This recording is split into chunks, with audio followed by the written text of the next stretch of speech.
మా నాన్న సపోర్ట్ తోటి నేను వ్యవసాయం చేస్తూ ఉన్నా. కానీ సడన్లీ నా దురదృష్టం ఏంటంటే మా నాన్న అనేది బ్రెయిన్ స్ట్రోక్ తోటి చనిపోవడం జరిగిందండి. అప్పుడు నా లైఫ్ అనేది మొత్తం స్మాష్ అంటే అండర్ గ్రౌండ్కి వెళ్ళిపోయింది. ఎందుకంటే నాకున్న బ్యాక్ సపోర్ట్ మా నాన్న. అతడు ఆయన చెప్పిన పనులు చేసుకుంటూ నాకు ఎంత పని చేయొస్తే అంత పని చేసినా కానీ అన్ని రకాల మా నాన్న చూసుకొని నన్ను నా జీవితం అనేది జరిపించడం జరిగింది. కానీ మా నాన్న పోయిన తర్వాత అప్పుడు ఏర్పడేది నాకు ఏంటంటే జీవితం విలువ ఏంది అనేది. జీవితం బతకాలంటే ఏం చేయాలి, కానీ పని చేయాలంటే నాకు సపోర్ట్ చేయలేని పొజిషన్ అయినా కానీ నేను ఒక్కడే డిసైడ్ అయినా పని చేయాలి, ఫలితం అదే వస్తుంది. నేను ఈ భూమి మీద ఉన్నా లేకున్నా కానీ పని మాత్రం చేస్తా. నాకు వీలైన కాడికి నాకు ఎంత పని చేయవస్తే అంత పని చేస్తా అని పట్టుదలతో ఒక ఉడుపు పట్టు పట్టినట్టు చేసిన అయితే పని ఉండాలి, అయితే నేను ఉండాలి అనే ఒక డిసైడ్ చేసుకొని పని చేసిన. నా జీవితం అనేది చాలా కష్టపడ్డా. ఎందుకంటే నాన్న చనిపోయినప్పుడు ఏంటంటే పని చేయడానికి రాదు. అప్పుడు మాకు ఉండేది 2 ఎడ్లు నాగలతో దున్నాలి, ట్రాక్టర్ అనేది లేదు. కానీ దున్నడానికి రాదు, ఎందుకంటే 2 చేతులు ఉంటేనే దున్నడానికి వస్తుంది. కానీ అయినా నేను నేర్చుకున్నాను. ఎందుకంటే నేను ఒకరి మీద ఆధారపడి బతకొద్దు, నా కాళ్ళ మీద నేను నిలబడాలి అనే ఒక్క ఉద్దేశంతో ఎంత కష్టం అంటే నాగలు దున్నితే ఈ చేతి బాగలేదు కదా, దీనికి కొత్త పురులు అయి రక్తం వస్తుండే. అయినా కానీ స్పర్శ ఉండదు కాబట్టి నా రక్తం కింద పడుతుంటే మా మేడం చూసి ఏడ్చేది. ఎందుకంటే నీకు ఇంత కష్టం చేస్తున్నావు కదా, మనకు ఏం ఫలితం వస్తలేదు. కానీ నేనేమనుకున్నా అంటే నేను ఏ జన్మలో ఏ పాపం చేసినా కాబట్టి నాకు ఆ దేవుడు నాకు ఇది ఇచ్చిండు అని చాలా బాధపడ్డ రోజులు ఉన్నాయి. కానీ నేను ఎప్పుడు కూడా ఇంకొకరి మీద ఆధారపడి బతకలే. నా కష్టం నేను చేస్తా, నా బ్రతుకు నేను బతుకుతా అని చాలా కష్టపడి బతుకున్నా. కానీ నాకు ఒక అదృష్టం ఏంటంటే నాకు మా మేడం దొరకడం అనేది చాలా వండర్ఫుల్, దేవుడు ఇచ్చిన వరం అనుకుంటా.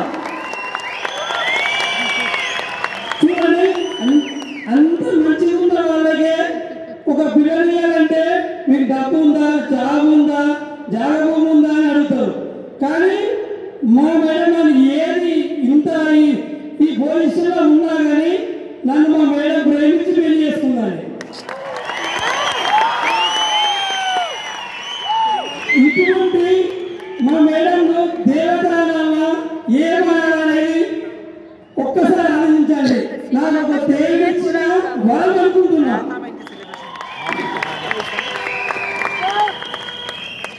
నేను మా మేడం సపోర్ట్ తోటే చాలా కష్టపడితే మామూలు కష్టం కాదు. వ్యవసాయం చేస్తే చేసేవాళ్ళు తెలుస్తుంది, చూసేవాళ్ళు కాదని ఎంత కష్టం ఉంటుందో అనేది. కానీ ఎంత కష్టమైనా మేము కలిసి పనిచేసినాం. ప్రతి ఒక్కటి నాగలు దున్నడం అయినా, దండ పట్టడం అయినా దేనికైనా మేడం సపోర్ట్. నేనున్నా, నీకు నేనున్నా, మనం బతుకుతాము, మన పిల్లలు బతికించుకుంటాము అనే ఒక్క మాటతోని నేను ఈ భూమి మీద బతుకున్నా.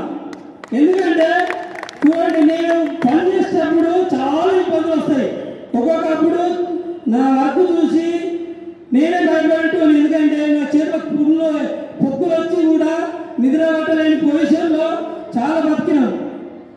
కానీ మా జీవితం అనేది ఎట్లా అంటే ఇంటికాడి నుంచి బోర్గాడికి, బోర్గాడి నుంచి ఇంటికాడికి, ఇదే మా జీవితం. వేరే బ్యాక్గ్రౌండ్ తెలియదు, మాకు పని చేయడం ఒక్కటే తెలుసు. కాబట్టి వ్యవసాయం చేసుకుంటూనే ఉన్నాం. 20 సంవత్సరాలు వ్యవసాయం చేసినాం. కానీ మా జీవితం ఏం చేయగాలి. మా పిల్లల్ని కనీసం ఒక ప్రైవేట్ స్కూల్లో చదివిద్దామన్నా కానీ మా దగ్గర డబ్బులు లేవు. అటువంటి పొజిషన్ నుండి వచ్చిన వాళ్ళం మేము.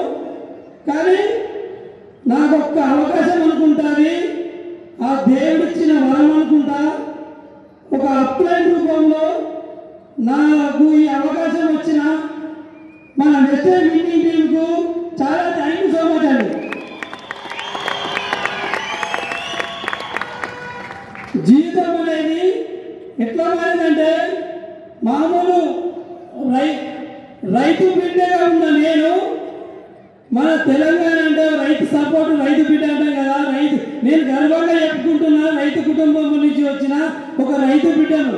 కానీ ఇప్పుడు చూస్తుంటే ఒక రాజు ఇలాగా నాకు ఈ రికగ్నిషన్ చేస్తే చాలా హ్యాపీ అనిపించిందండి.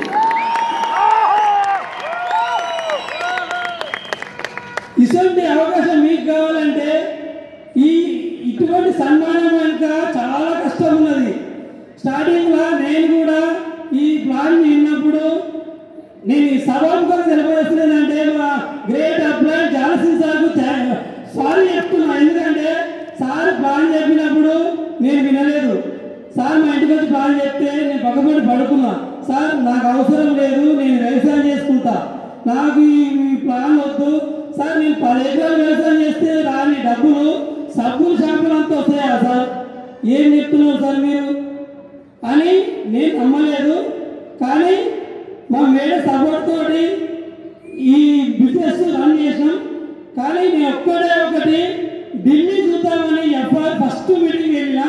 ఢిల్లీకి పోయించిన తర్వాత అర్థమైంది చేస్తే ఇదే బిజినెస్ చేయాలి. అక్కడ డిసైడ్ అయ్యి ఇంటికి వచ్చినామంటే మేము ప్లాన్లో పోతే ఎట్లుంటుందంటే పొద్దున మార్నింగ్ వెళ్ళామంటే అన్నం మీద ఉండదు, ధూపం మీద ఉండదు, ప్లాన్ కావాలి. మా మేడం ఒకటే చెప్తుంది, మనకు ప్లాన్ అయితేనే అన్నం తినాలి, లేకపోతే లేదు. ఖచ్చితంగా ఏమైనా ప్లాన్ చేయాలి, అన్నం తినాలి.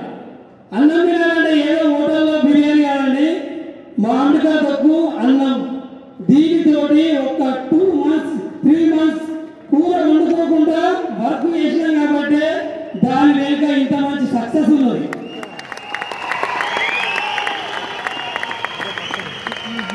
మేము ప్లాన్లకు వెళ్తే ఎక్కడ ఉంటున్నామో ఎక్కడ పడుకుంటున్నామో మాకే తెలియదు. మాకు కావాల్సింది ఒకటే సక్సెస్. పని చేస్తే సక్సెస్ మన వెంట పరిగెడుతూ వస్తుంటుంది. కాబట్టి మేము ఒక్కటే చూసినాము, ముందు చూపు పని చేయాలి, ప్లాన్ చెప్పాలి, ప్రోడక్ట్ ఇవ్వాలి, మీటింగ్ తీసుకురావాలి. మేము చేసింది ఇది ఒక్కటే.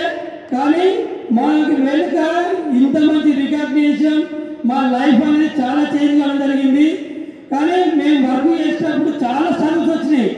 మేము ఇంట్లోకి వెళ్తుంటే మా ఊళ్ళో మా ఫ్రెండ్స్ అయినా నైబర్స్ అయినా ఏమవుతుందంటే ఇంకా డబ్బులు పట్టుకుని పోతున్నారు, మీరు పిక్చర్ అయిందా, మీరు మంచి వ్యవసాయం చేసుకునేటోళ్ళు, సీఏ వర్క్ చేస్తే మంచి ఉండేటోళ్ళు, సబ్బులు షాంపూలు అమ్మితే డబ్బులు వస్తాయా అని రోజు చాలా ఎగతాళి చేసారు.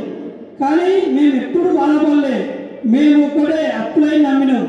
అప్లైన్ ఏది చెప్తే అది స్టార్ట్. ఇప్పుడు కూడా అప్లైన్ ఏది చెప్తే అది వర్క్ చేసినాం కాబట్టి ఇంత మంచి సన్మానం తీసుకుంటున్నాం.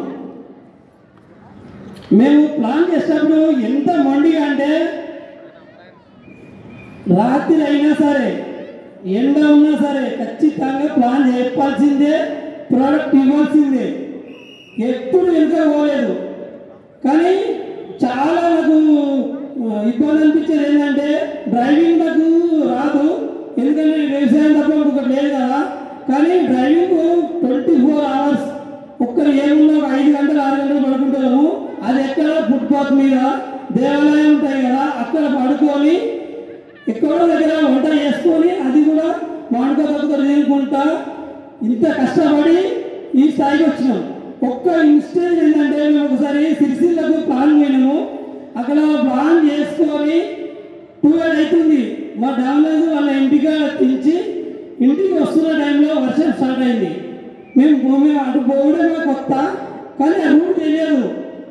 కానీ వాళ్ళని దించి మా మేడం కూడా వద్దన్నారు, సార్ వర్షం బాగా పడుతుంది, ఇక్కడ రూట్ మీకు తెలియదు కదంటే, మేడం మేము వెళ్ళిపోతాం మాకు అలవాటే అని చెప్పినాం. మేడం దించి వాళ్ళని దించి ఒక 10-20 కిలోమీటర్లు పోయినాము. కుండపోత వర్షము, అక్కడ వాగులు వరదలు వస్తున్నాయి. మాకు తెలియదు, ఎందుకంటే అక్కడ రూటే కొత్త. కానీ ఒక్కటయ్యి 2 అవుతుంది. 1 గంట సేపు వాగు పక్క పొండి పెట్టుకున్నాం. ఎందుకంటే ఆ వాగుకి వెళ్ళిపోతే కొట్టుకపోతామేమో అని భయం. ఏం చేయాలో తెలియదు. వెనుకకు పోతే వాగు, ముంగడి పోతే వాగు, ఎటు పోవాలో తెలియదు. అప్పుడు అనుకున్నా నేను మంచిగా బోర్గడ పని చేసుకుంటూ ఉంటే అయిపోవు కదా, మా మేడం లేదో తెచ్చినందుకు ఈ వాగులో ఎక్కించింది అనుకున్నా. కానీ ఆ వాగే ఇప్పుడు ఇంత మంచి రికగ్నిషన్, ఇంత మంచి సన్మానం, ఇంత మంచి ఇన్కమ్, ఇంత మంచి జీవితం నాకు కాదు, పిల్లలని, నా జనరేషన్ కాదు, పిల్లల జనరేషన్ మానవుడికి కారణం మన వెస్టర్న్ బిల్డింగ్ టీం. ఒక్కసారి మనకు అప్పటి అనే వ్యక్తి మనకు ఎట్లా రాడు, దేవుడి రూపంలో వస్తాడు.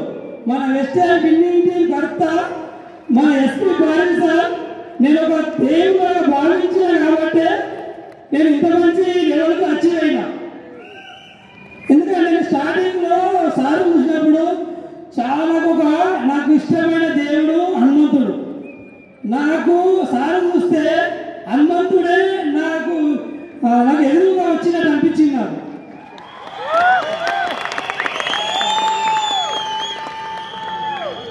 మనకు మన జీవితం మారడానికి ఎవరో రారు, మన దేవుడే మన ఒక వేరే వ్యక్తి రూపంలో వచ్చి మనకు ఒక అవకాశం ఇస్తాడు. దాన్ని సద్వినియోగం చేసుకుంటే మన లైఫ్ అనేది చాలా చేంజ్ అవుతుంది. లేదు మనకు అవసరం లేదనుకుంటే మనం ఎక్కడ ఉన్నామో అక్కడే ఉంటాం. కానీ నేను కూడా చాలా ఇబ్బంది పెట్టినా. ఒక 6 months దాకా కూడా మా మేడం నిన్నలేదు. కానీ ఎప్పుడైతే నేను మీటింగ్ అయిన తర్వాత చాలా కనెక్ట్ అయ్యి చేస్తున్నా. Thank you. Good morning. Good morning అండి అందరికీ. మాకైతే చాలా హ్యాపీగా ఉంది. ఎందుకంటే ఒక నార్మల్ పల్లెటూరు